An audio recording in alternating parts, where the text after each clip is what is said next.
Hello बच्चों, आज हम शुरू करेंगे क्लास 8 का चैप्टर नंबर फर्स्ट रिसोर्सेज का पार्ट सेकंड। अगर आपने फर्स्ट पार्ट नहीं देखा है इस वीडियो का तो उसका लिंक डिस्क्रिप्शन बॉक्स में दिया हुआ है। तो without wasting your more time चलो थोड़ा पढ़ लेते हैं।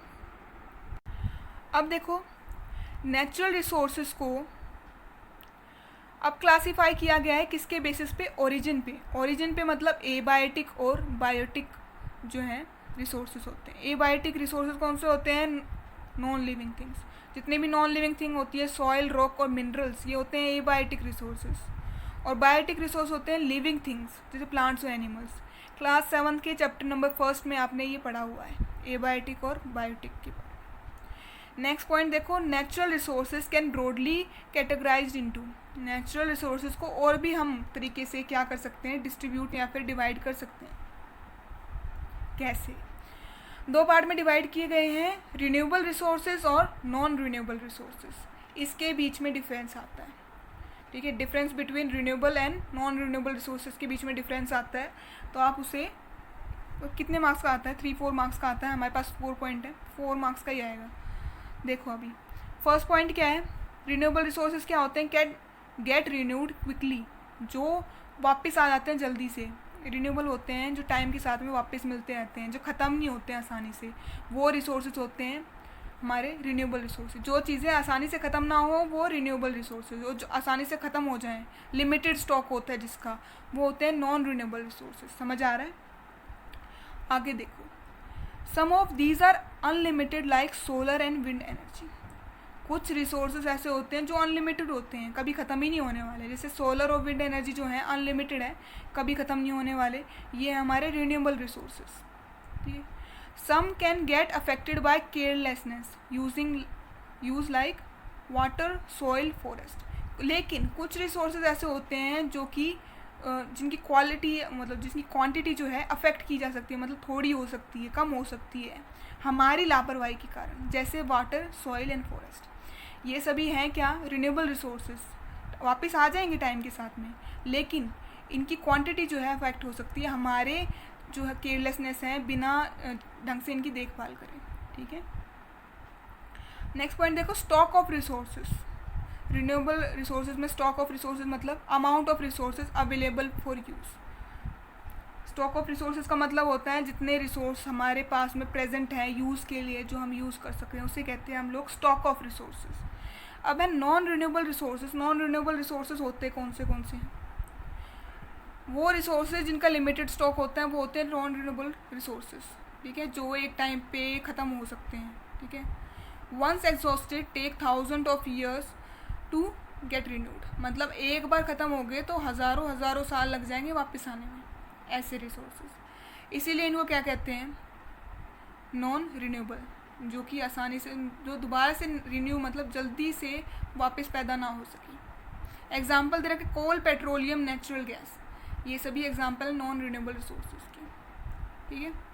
आगे पढ़ते हैं, stock and distribution. Stock and distribution के बेसिस पे नेचुरल रिसोर्सेज को डिवाइड किया गया है। अब स्टॉक एंड डिस्ट्रीब्यूशन के अंदर दो पार्ट हैं, यूबिक्विटस एंड लोकलाइज। यूबिक्विटस क्या होता है? Resources that are found everywhere. जो रिसोर्सेज हर जगह मिल जाए वो होता है यूबिक्विटस रिसोर्स। मतलब एयर, एग्जाम्पल दे रखा है एयर, जो हर जगह मिलता है वो यूबिक्विटस। और लोकलाइज्ड क्या होता है? किसी जगह पे मिलता है, फाउंड ऑन सर्टेन प्लेसेस। जो स्पेशल प्लेसेस या सब कुछ ही जगह पे मिलता है उसे कहते हैं क्या? लोकलाइज। लोकलाइज मतलब कहीं कहीं मिलने वाली चीज़। एग्जाम्पल दे रखा है कॉपर, आयरन और एक्सेट्रा। Getting my point? फिर दूसरे पॉइंट पे आओ। फिर distribution of resources natural depends on physical factor like terrain, climate and altitude, ठीक है। रिसोर्सेज की डिस्ट्रीब्यूशन जो है वो डिपेंड करती है फिजिकल फैक्टर्स पे, जैसे ये क्लाइमेट और एल्टीट्यूड पे। इसीलिए जो है रिसोर्सेज हर जगह सेम टू सेम नहीं है। मतलब किसी जगह कोई चीज़ मिलती है, किसी जगह कोई मिलती है। लाइक किसी जगह राइस ज़्यादा प्रोड्यूस होते हैं, किसी जगह वीट ज़्यादा प्रोड्यूस होते हैं। क्यों? ये क्लाइमेटिकल जो फैक्टर्स हैं उनके कारण है, ठीक है। इसीलिए हर चीज़ हर जगह नहीं मिलती है। क्यों? क्लाइमेट, एल्टीट्यूड और टेरियन जो है डिफ़र करता है उनकी डिस्ट्रीब्यूशन को। Hence they are unequal, hence resources distribution of resources is unequal. इसी कारण से रिसोर्सेज की डिस्ट्रीब्यूशन जो है अनइक्वल है। समझ में आया? चलो भाई आगे नेक्स्ट पॉइंट पढ़ते हैं हम लोग, ह्यूमन मेड रिसोर्स। अब ह्यूमन मेड रिसोर्स क्या हुआ बताया मैंने, जो कि ह्यूमंस ने बनाया है। नेचुरल रिसोर्सेज में थोड़े मॉडिफिकेशन करके जो चीज़ें ह्यूमंस ने बनाई हैं उन्हें कहते हैं हम लोग ह्यूमन मेड रिसोर्स। तो आगे लिख रखा पॉइंट मैंने, मेड बाय ह्यूमंस, जो चीज़ें ह्यूमंस ने बनाई, modification in natural resources, natural resources में चेंजेस करके मॉडिफिकेशन करके वो होती है ह्यूमन मेड रिसोर्स। एग्जाम्पल दे रखा है road, building, bridges, vehicles and machinery. ये सभी चीज़ें किसने बनाई है? ह्यूमंस ने। ठीक है। टेक्नोलॉजी का यूज़, टेक्नोलॉजी भी क्या है? ह्यूमन मेड रिसोर्स है। टेक्नोलॉजी जो है क्या थी, पीछे डेफिनेशन बताई थी मैंने, क्या थी? जब ह्यूमंस अपनी स्किल्स, अपनी नॉलेज को यूज़ करें और कुछ नया इन्वेंट करें, उसे कहते हैं टेक्नोलॉजी। ठीक है। अब है ह्यूमन रिसोर्स क्या होता है? People use nature to create resource when they have knowledge, skill and the technology. इंसान तभी रिसोर्स को यूज़ करता है, रिसोर्स बनाता है। कब बनाता है रिसोर्स? मतलब इंसान जो है तभी रिसोर्स बनता है जब वो नॉलेज, स्किल और टेक्नोलॉजी को यूज़ करे। ठीक है। Therefore human being are special resource. इंसान जो है अपनी स्किल्स, नॉलेज और टेक्नोलॉजी की यूज़ से बहुत कुछ बना सकता है, इसीलिए वो स्पेशल रिसोर्स हैं। क्यों? उनके पास में स्पेशल इंटेलिजेंस है। ठीक है। वो अपना खुद का दिमाग यूज़ कर सकते हैं, जो उन्होंने पढ़ा है उसको अप्लाई करके कुछ नया इन्वेंट कर सकते हैं। That's why they are called special resource. ये क्वेश्चन आता है, who are called special resource, तो आंसर अपना क्या होगा? मेरे स्टूडेंट्स को पक्का पता होगा, ह्यूमन रिसोर्स, है ना। नेक्स्ट पॉइंट देखो अब, people are human resource, education and health help in making them valuable resource. जितने भी लोग होते हैं ह्यूमन रिसोर्स होते हैं। अब उन्हें रिसोर्स बनाता क्या है? एजुकेशन और हेल्थ वो चीज़ें होती हैं जो उन्हें वैल्यूएबल रिसोर्स बनाती हैं।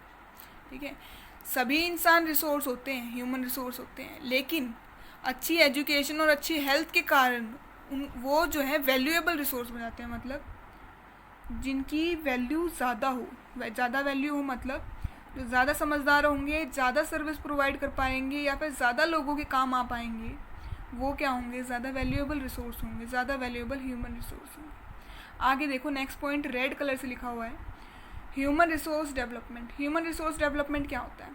Improving the quality of people skill so that they are able to create more resources. Human resource development होता है ह्यूमन रिसोर्स में डेवलपमेंट करना, चेंजेस करना या फिर उनको और भी ज़्यादा काबिल बनाना। ठीक है। तो पीपल, जितने भी लोग हैं, उनकी स्किल्स को इम्प्रूव करना, उनको और ज़्यादा एजुकेशन प्रोवाइड करना, उनको ट्रेन करना, ताकि वो जो है इतने कैपेबल या फिर इतनी उनके अंदर क्वालिटीज़ हों कि वो ज़्यादा अच्छे तो रिसोर्स बने ही, लेकिन उन स्किल्स को यूज़ करके और भी जो लोगों को ट्रेन कर पाएँ और उन्हें भी अच्छा रिसोर्स बना पाएँ या और रिसोर्सेज बना पाएँ। ना सिर्फ इंसानों को, बल्कि जो नॉर्मल जो चीज़ें, नेचुरल चीज़ें हैं, उनके अंदर मॉडिफिकेशन करके ह्यूमन मेड रिसोर्सेज बना पाएँ। अब नेक्स्ट पॉइंट देखो, कंजर्वेशन ऑफ रिसोर्सेज। अब रिसोर्सेज इतने इंपॉर्टेंट होते हैं, इतने काम आते हैं, तो इनको कंजर्व करना, इनको सेव करना भी तो इम्पॉर्टेंट है। ठीक है। Use resources carefully and give them time to get renewed.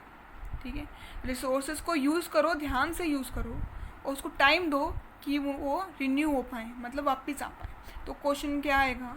What is conservation of resources, what is important. ये कंजर्वेशन ऑफ रिसोर्सेज क्या होता है और इम्पॉर्टेंट क्यों है? ठीक है। तो इसमें लिखना क्या है कि रिसोर्सेज को इस तरीके से यूज़ करना कि आने वाली जनरेशन उसका यूज़ कर पाए, आने वाली जनरेशन के लिए वो अवेलेबल हो।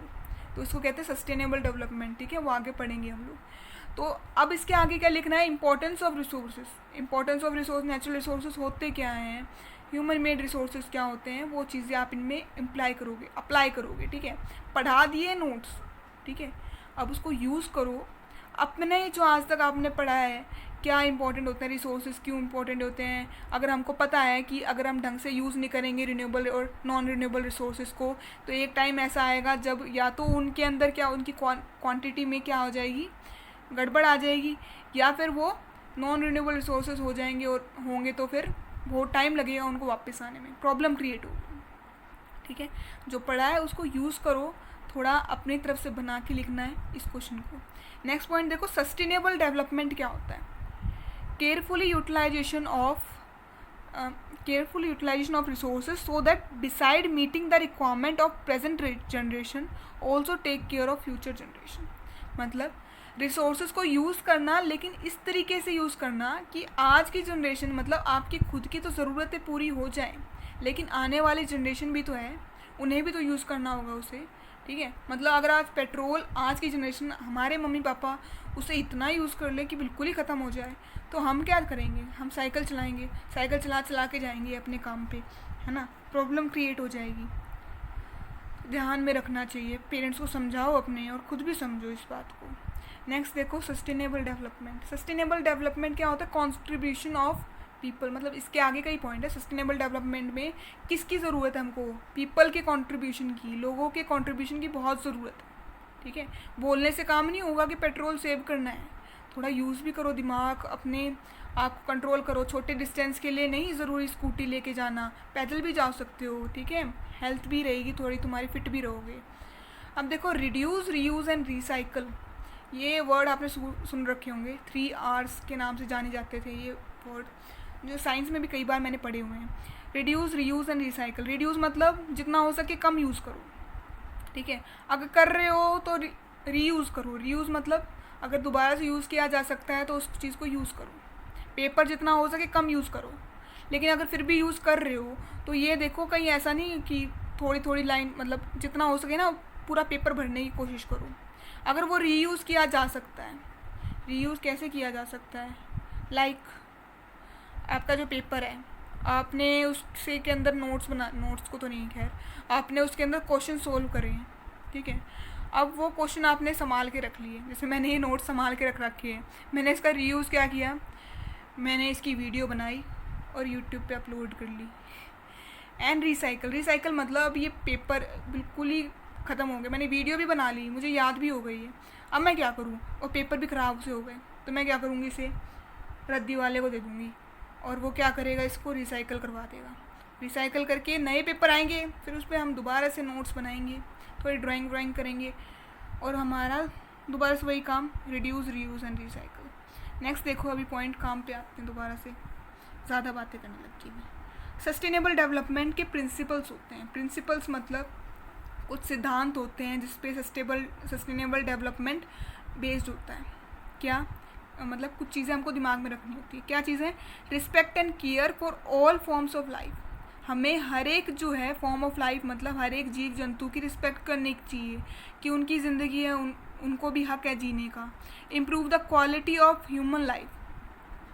अगर सस्टेनेबल डेवलपमेंट हम करेंगे तो ह्यूमन लाइफ की क्वालिटी जो है इंक्रीज़ हो जाएगी। क्यों? अगर हम पहले से ही रिसोर्सेज को ढंग से इस्तेमाल करेंगे, सेव करके यूज़ करेंगे, तो आने वाले जनरेशन को इतनी प्रॉब्लम्स नहीं होंगी। Getting my point? तो नेक्स्ट पॉइंट पे आओ, conserve the earth vitality and diversity.